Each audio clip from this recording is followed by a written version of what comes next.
అని ఈ సభాముఖంగా తెలుతున్నా. అసలు ఉత్తరాంధ్రకి పట్టిన శని ఈ జగన్. 3 రాజధానులు అన్నాడు. ఉత్తరాంధ్రలో కనీసం ఒక్క ఇటుకన వేశాడా? ఒక్క అభివృద్ధి కార్యక్రమం చేశాడా?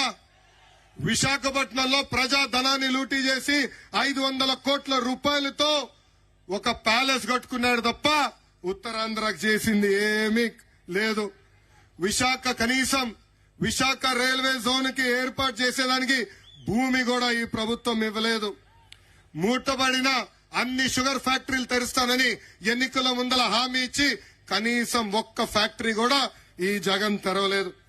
ఇంకా విశాఖ ఉక్కు ఆంధ్రుల హక్కు నినాదంతో ఆనాడు ఆంధ్రులందరూ పోరాడి విశాఖ ఉక్కు తీసుకొచ్చారు.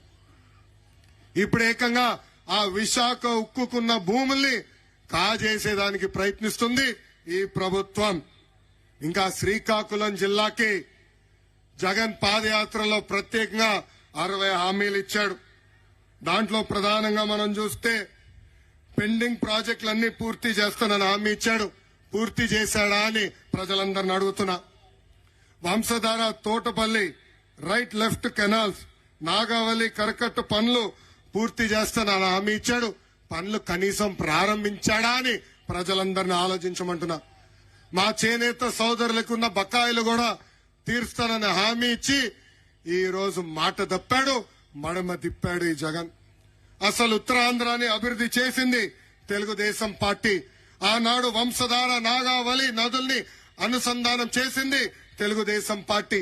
ఇప్పటికి పెద్దలు చెప్పినట్లు రోడ్లు, బ్రిడ్జ్లు, తాగునీటి ప్రాజెక్టులు, ఆసుపత్రులు, ఉద్దానం కిడ్నీ పేషెంట్లకి డయాలసిస్ కేంద్రాలు. అంతెందుకు నేను మంత్రిగా ఉన్నప్పుడు ఆనాడు ఎన్టీఆర్ సుజలా ద్వారా మినరల్ వాటర్ ప్లాంట్ ప్రతి గ్రామాన్ని కూడా అందజేసిన పార్టీ తెలుగుదేశం పార్టీ. ఆనాడు హుదూ తుఫాన్ వచ్చినా, తిట్లీ తుఫాన్ వచ్చినా ఆ తుఫానికి భయపడకుండా మంత్రుల కన్నా మన ప్రాంతానికి అడుగుపెట్టిన వ్యక్తి మన నాయకుడు చంద్రబాబు నాయుడు గారు. ఆనాడు నేను మంత్రిగా పనిచేశా. మండలానికి ఒక మంత్రిని వేశారు.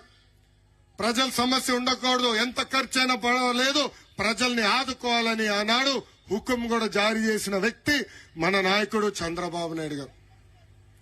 ఇంకా మన ఇచ్చాపురం అంటే నాకు ఒకే ఒక పదం వస్తుంది, తెలుగుదేశం పార్టీ అడ్డా. మన పార్టీ ఆవిర్భావం నుంచి కేవలం ఒకసారి ఇచ్చాపురం నియోజకవర్గం మనం ఓడిపోయాం. 2014 నుంచి 2019 మధ్యన దాదాపు 1500 కోట్ల రూపాయలు ఖర్చు పెట్టి పెద్ద ఎత్తున మన నియోజకవర్గాన్ని మనం అభివృద్ధి చేసుకున్నాం.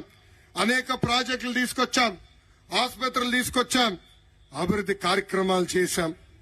కానీ మిమ్మల్ని అందరూ ఒకటి అడుగుతున్నా, గత 5 సంవత్సరాలుగా వైకాపా ప్రభుత్వం ఇచ్చాపురం చేసిందేంటి, పీకింది ఏంటని. ఆనాడు జగన్ పాదయాత్ర చేస్తూ ఇచ్చాపురానికి అనేక హామీలు ఇచ్చారు. ఏకంగా కోకోనట్ పార్క్ ఏర్పాటు చేస్తా అన్నాడు. చేశాడా అని ప్రజలందరిని అడుగుతున్నా. బిల్లవట్టి ప్రాజెక్ట్ మోడర్నైజేషన్ వర్కులు చేస్తా అన్నాడు. చేశాడా అని ప్రజలను అడుగుతున్నా. మహేంద్ర తనయ బహుదు నదులకి సంబంధించిన ఛానల్ వర్కులు కూడా రిపేర్ చేస్తానన్నాడు. చేశాడా అని ప్రజలందరినీ ఒక్కసారి ఆలోచించమంటున్నా. 2 నెలలు ఓపిక పట్టండి, మళ్ళీ మన తెలుగుదేశం ప్రభుత్వం వస్తుంది. మన ప్రభుత్వం అధికారంలోకి వచ్చిన వెంటనే పెద్దలు కోరినట్టు వంశధార బహుద నదుల్ని అనుసంధానం చేస్తాం. సాగునీరు అందించే బాధ్యత మేము తీసుకుంటాం. పెండింగ్ లో ఉన్న అన్ని ఇరిగేషన్ ప్రాజెక్టులు యుద్ధ ప్రాతిపదికంగా పూర్తి చేస్తాం. ఇంకా జీడిపిక్క రైతులు ఎదుర్కొంటున్న